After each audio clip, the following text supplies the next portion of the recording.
prepare for winter power outages, but trust me, getting stuck in freezing temperatures without electricity for several days is no fun, and it can be extremely dangerous. I survived the 2021 Texas Big Freeze. It was scary, not to mention uncomfortable and inconvenient. Back then, I was completely unprepared for the loss of power, and, even worse, the loss of water pressure. If I hadn't had community resources to lean on, the situation could have been much worse. Lucky for me, my worst experience was hauling water, several blocks from a neighborhood pool, just to flush the toilet.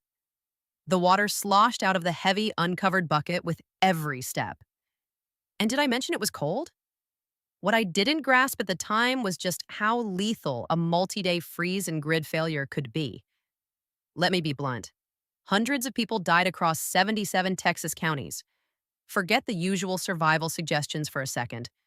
We need to look at the hard data, because it dictates the kind of winter disaster prep that actually saves lives. Sources for these stats are linked in the description. The hard numbers. Officially, 246 deaths were directly linked to the freeze. Almost two-thirds were from hypothermia.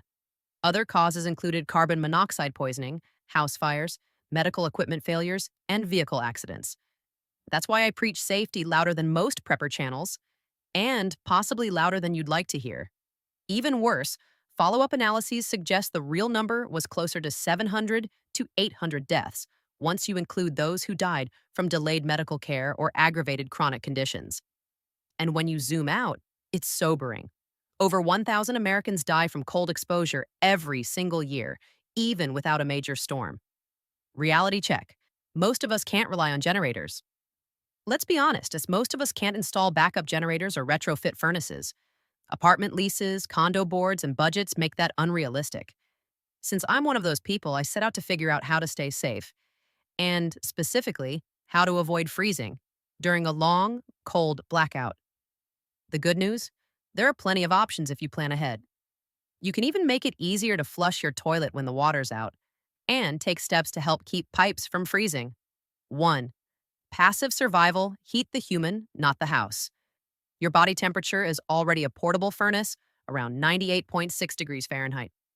So your main goal is to trap that heat, not waste it. This is the safest, cheapest, and most renter-friendly way to avoid hypothermia. The 4-layer rule. Think like a mountaineer.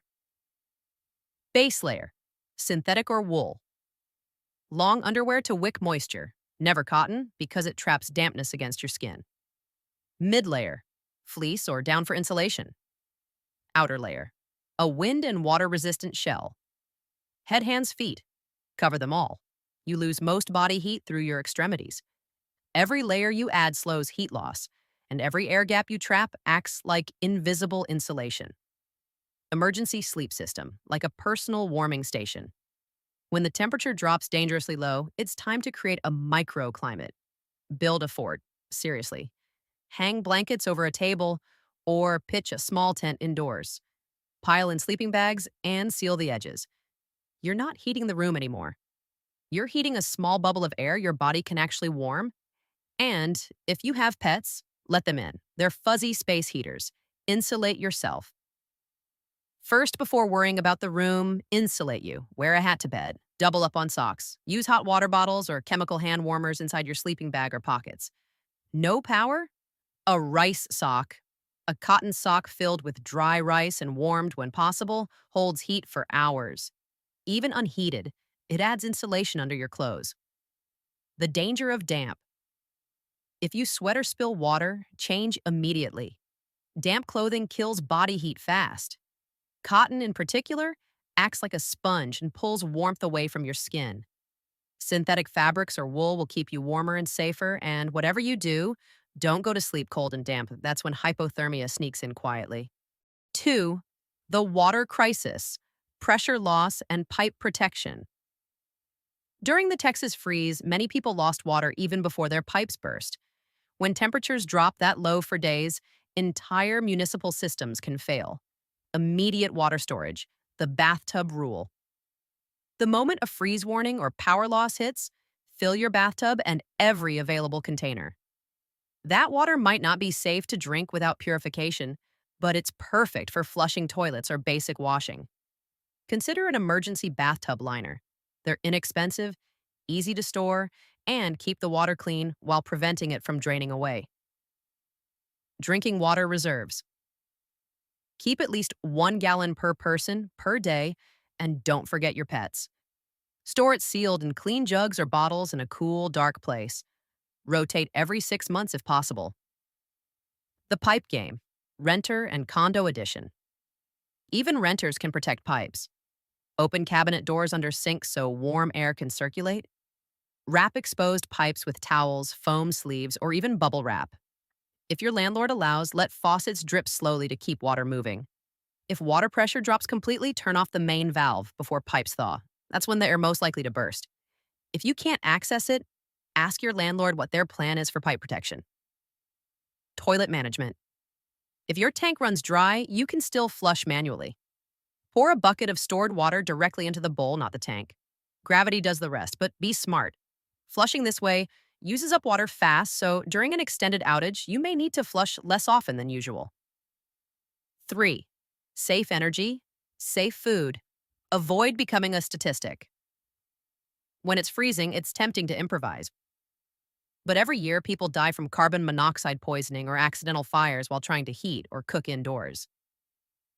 CO detectors are non-negotiable. You must have a battery-powered carbon monoxide detector. Place it near where you sleep, test it regularly, and replace batteries every season. A smoke alarm alone won't detect CO. They're completely different. And while you're at it, invest in a kitchen-grade fire extinguisher.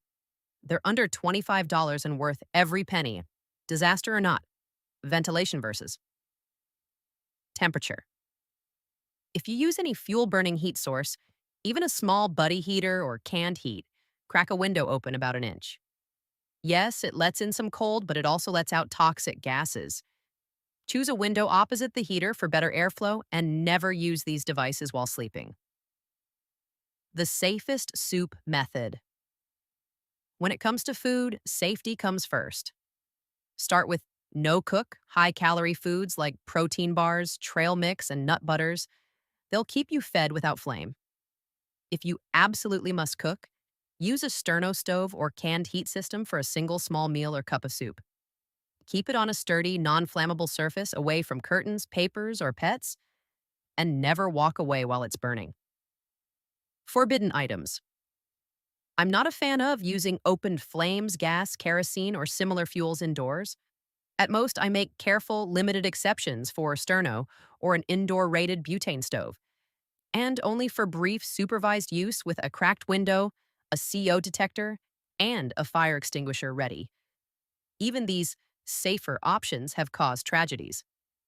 That's why I rarely recommend relying on them.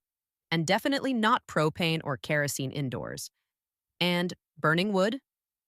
Only if you have a properly vented fireplace or stove, which most small dwellings don't. Final thoughts. Cold kills quietly. Often overnight, often to people who never thought it could happen to them. You don't need a bunker or a generator to survive a winter blackout, just planning, layers, and respect for how dangerous cold and carbon monoxide can be. If this helped you rethink your cold weather prep, share it with someone who needs it. And I'd love to hear your own off-grid or blackout stories in the comments. We learn from each other. I also hope you'll stay connected with this community by subscribing and tapping the like button. Remember, the safest prep is the one you make before the lights go out. Take care of yourselves out there.